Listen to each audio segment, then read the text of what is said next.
కొంచెం ఈ అంటే మెడిసిన్‌కి సంబంధించి, ఆరోగ్యానికి సంబంధించి కొంచెం పక్కకొస్తే సహజంగా అపోహలు మనం చూస్తూ ఉంటాం. లేదంటే నమ్మకాలు, అపనమ్మకాలు, మూఢనమ్మకాలు ఇలా చాలా స్థాయిలు ఉంటాయి వీటిలో. అది అన్ని రంగాల్లోనూ ఉంటాయి. అలాంటి నమ్మకాలు సహజంగా అన్ని రంగాల్లోనూ కనపడుతూ ఉంటాయి. సో, అసలు నమ్మకానికి, మూఢనమ్మకానికి తేడా ఏంటి? అన్ని రంగాల్లోనూ ఇవి ఎలా ఉంటున్నాయి?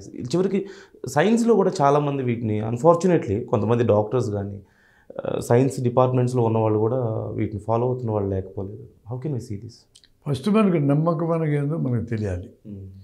నమ్మకం అంటే దేని గురించి మనం ప్రకటించినామో అది మనకు తెలియదని అర్థం. మీరు మంచోళ్ళు నేను నమ్ముతున్నా అన్నాను, మీరు మంచోళ్ళు కాదు నాకు తెలియదు. నమ్మకం అన్న మాట ఎప్పుడు వాడినా అది నాకు తెలియదని అర్థం.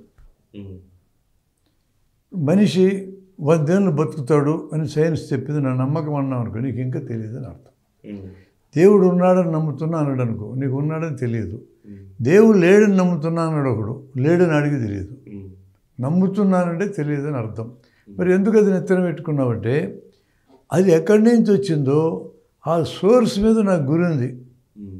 పలానా డాక్టర్ చెప్పాడు, పలానా యాక్టర్ చెప్పాడు, నాయకుడు చెప్పాడు, అతని మీద నాకు గురి ఉంది.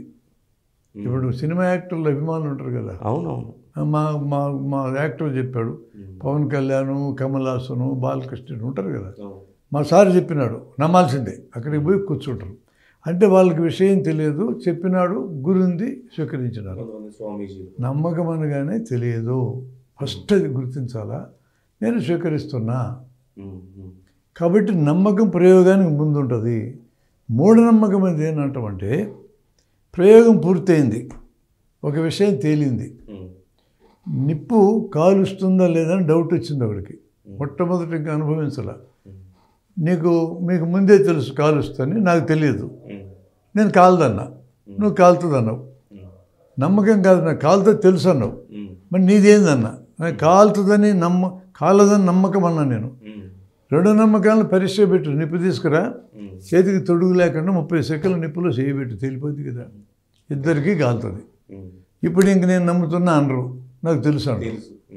తెలుసు అంటే అర్థం ఇంద్రియాల ద్వారా తెలుసు, కన్ను, ముక్కు, నాలుక, చెవి, చర్మం ద్వారా నా మెదడుకు సమాచారం చేరితే తెలుసు అంటాం. నమ్మకం అంటే నాకు ఇంకా తెలియదని అర్థం. నమ్మకం ప్రయోగానికి ముందు ఉంటుంది, ప్రయోగం పూర్తయినాక ఏదో ఒకటి తేలిపోయింది. ఏదో ఒకటి తేలిపోయినాక తేలిన దానికి వ్యతిరేకమైన దాన్ని ఎత్తన పెట్టుకుంటే మూఢనమ్మకం అంటారు. మూఢనమ్మకం ప్రమాదకరం. బల్లిని ఎత్తన పెడితే సస్తారు, ఒక నమ్మకం తయారైంది. ఎత్తన బల్లిని వేసినా వాడు చావాలా, బల్లి చావాలా, ఆడు చావాలా. కాబట్టి బల్లిని ఎత్తన పెడితే సావరు, సస్తారంటే ఆ తర్వాత కూడా మూఢనమ్మకం. పిల్లి ఎదురైతే కాలు ఎరగద్దని అడొకడు, నమ్మకం స్టార్ట్ అయింది. పిల్లి ఎదురైంది, కాలు ఎరగల. అది కానీ సరైనది అయితే పిల్లి ఎదిరినప్పుడల్లా కాలు ఎరగాల, కాలు ఎరిగినప్పుడల్లా పిల్లి ఎదురు కావాలా. అది సరైనదంటే, అది జరగడం లేదంటే అది మూఢనమ్మకం. పప్పు తింటే చీమ పడుద్ది అని అడొకడు, పప్పు తిన్న చీమ పట్టకపోక బాగా గాయం మానింది, కాబట్టి మూఢనమ్మకం అయింది. ప్రయోగం తర్వాత మూఢనమ్మకం ఉంటుంది, ప్రయోగానికి ముందు నమ్మకం ఉంటుంది. కాబట్టి నమ్మకాలను మనం ప్రశ్నించాం, ఎవరి ఇష్టం వాడిది, మా నమ్మకం మాది అంటారు. దేవుడు నేను నమ్ముతున్నట్టే నమ్ముకో, నాకేం అభ్యంతరం లేదంటాం. ప్రయోగం దేవుడి గురించి ఏం ప్రయోగం జరగల, సైన్స్ ఆ ప్రయోగం చేయలే. దేవుడు అన్న ప్రయోగం నాకు అక్కర్లేదు పోను సైన్స్. మీ సైన్స్ కోట్లాది పేజీలు ఉంది కదా, ఒక చోట కూడా దేవుడి గురించి ప్రసక్తి లేదు. ఎందుకు లేదంటే నా సబ్జెక్ట్ కాదు బాగున్నది, దేవుడు నా సబ్జెక్టు కాదన్నాక అది నమ్మకం ప్రేమ. ఉన్నాడు లేడు ఎవడు ఇష్టం వాడిది. నమ్మకం ప్రేమలో ఎవడు మాట్లాడడు, ఎవడు మాట్లాడకూడదు. మూఢనమ్మకం ప్రేమలోకి వచ్చినాయి అనుకోండి, ఇందాక చెప్పిన బల్లి పడేది, పుట్టుమతుల శాస్త్రం, వస్తు సాముద్రికము, భవిష్యత్తు చెప్పడం, ఈ బ్యాచ్ అంతా మూఢనమ్మకాల బ్యాచ్. అది అక్కడెక్కడా ప్రూఫ్ లేదు వాడికి. బట్ అన్ఫార్చునేట్లీ మన ఇస్రో శాస్త్రవేత్తలు ఒక ప్రయోగం చేసే ముందు దానికి సంబంధించి ఫైల్స్ తీసుకెళ్ళి తిరుమల శ్రీవారి పాదాల దగ్గర పెట్టి పూజలు చేస్తున్నారు కదా, దాన్ని ఎలా చూడాలి? దానికి కారణం ఏంటంటే సైంటిస్ట్ అతను తను చేసే పని అక్కడ సైంటిఫిక్గా చేస్తాడు. సైంటిఫిక్గా చేసిన పని దగ్గర శాస్త్రీయ దృక్పథం కూడా ఉంటుంది, ఆ రంగంలో ఉంటుంది. ఈ దేవుని నమ్మడం, సులూరుపేట శంగాలమ్మకు పూజ చేయటం, లేదా వెంకటేశ్వర పాదాలు ధరిపెట్టడం, అది అతనికి ఫిలసాఫీకి సంబంధించిన విషయం. ఫిలాసఫీ అతనికి తెలియదు, అందుకని అక్కడ మూఢనమ్మకాలు పెట్టుకొని ఉన్నాడు. మనిషి విడదీసి చూడాలి. చాలా సింపుల్ ఇది. మా డాక్టర్ ఒక అతను ఆపరేషన్ థియేటర్లో వెంకటేశ్వర స్వామి బొమ్మను పెట్టుకున్నాడు. నమస్కారం పెట్టి ఆపరేషన్ చేస్తాడు. అది ఆయన నమ్మకం. నేను క్వశ్చన్ చేయను దాన్ని. ఓ పేషెంట్ వచ్చాడు ఒకరోజు, హెర్నియా ఆపరేషన్ చేయించుకోవాలా, వాడికి వెంకటేశ్వర స్వామి అంటే చాలా ఇష్టం. వాడు కూడా దండం పెట్టాడు. ఏం కోరుకుని ఉంటారు వాళ్ళిద్దరూ? ఆపరేషన్ బాగా జరిగేటట్టు చూడు స్వామి అని అడిగినారు ఆయన్ని. వాళ్ళ ఇష్టం. వీడు స్వామికి దండం పెట్టాడు, ఎక్కాడు బల్ల. ఈ లోపల డాక్టర్ వచ్చాడు, స్వామికి నమస్కారం పెట్టాడు. ఈడేమో బాగా ఆపరేషన్ జరిగేటట్టు చూడు స్వామి అని వీడు నమస్కారం పెట్టాడు. నా చేత బాగా ఆపరేషన్ జరిగేటట్టు చూడని ఆయన నమస్కారం పెట్టాడు. చేతులు కడుక్కుంటే బయటికి వెళ్ళాడు. డాక్టర్ లోపలికి వచ్చాక పేషెంట్ మాయమైపోయాడు. ఎందుకు పోయింది పేషెంట్ బయటికి? ఆపరేషన్ చేసేది వెంకటేశ్వర స్వామి కాదు, డాక్టరు. ఇక్కడ సైంటిఫిక్గా చేయాలా. వీడికి సైంటిఫిక్గా చేయడం చేతకాక డౌట్ ఉండి దేవుడికి దండం పెట్టాడని చెప్పి అనుమానం వచ్చి వారిపోయినాడు. మనందరికీ దేవుడు అంటే ఇష్టమే ఉండొచ్చు, కానీ మనం చేసే పనుల దగ్గర దేవుని అడగం, మనమే చేసుకుంటాం. ఒక్క పని అడగం. ఎన్నికల్లో నిలబడిన 4 ఎమ్మెల్యే క్యాండిడేట్స్ 4 పోయి డబ్బులు వేసేస్తారు స్వామికి. 4 గెలుస్తారా? తెలుదా ఈ సంగతి? వెంకటేశ్వర స్వామికి ఒకడే గెలుస్తాడు, మిగతా 3 ఓడిపోతారు. ఈ సంగతి వీళ్ళకి తెలియదా? మరి ఎందుకు పోయేసి వస్తారంటే అన్ని డబ్బులు ఉన్నాడు దగ్గర. ఈ రాణి లేదు, దానికి వెనక్కి వస్తుంది ప్రజలకి, మనం ఊరుకున్నాం. అట్లా ఒకడే గెలుస్తారని తెలుసు కదా. దేవుడు ఏం మారుస్తాడు? ఒకరు గెలవాలతో 4 గెలిపిస్తాడా? ఎంత ఈవీఎంలు ఉంటే మాత్రం గెలుస్తారా? అక్కడ కూడా ఒకడే గెలుస్తారు. ఈవీఎంలు మ్యానిపులేట్ చేసినా కూడా 4 గెలవరు.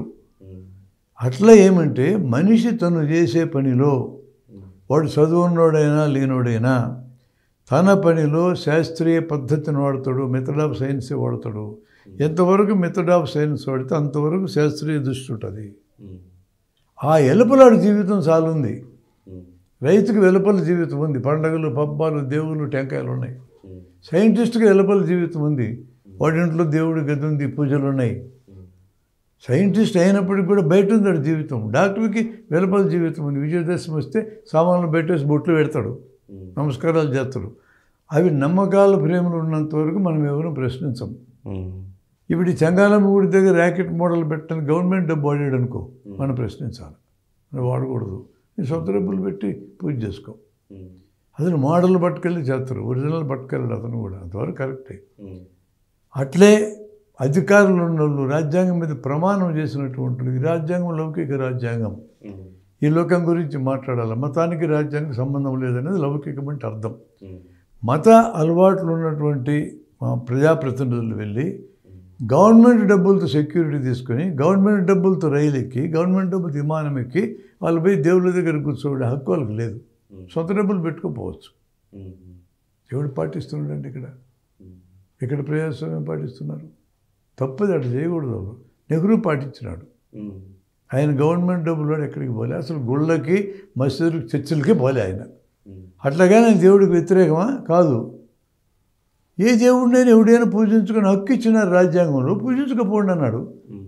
నేను రాజ్యాంగ అధినేతగా, రాజ్యాంగ ప్రతినిధిగా లౌకికంగా ఉండాలంటే నేను మతాన్ని ఎత్తన పెట్టుకోకూడదు అనుకున్నాడు. ఈరోజు అట్టటోళ్ళు నీకు కనపడతారా? ఒకటి కనపడ్డు. మళ్ళీ ఆయన తిట్టుకుంటూ కూర్చుంటారు అంతా, నెహ్రూని ఏదో మహాద్రోహం చేసినట్టు. అట్లా ఉంటుంది. జనాన్ని అర్థం చేసుకోవడంలో మనం పొరపాటు పడకూడదు, విడదీసి చూడాలి. అతను సైంటిఫిక్ యాక్టివిటీ వేరు, అతను మిగతా జీవితం యాక్టివిటీ వేరు. ఇక్కడుంది మూఢనమ్మకాలు.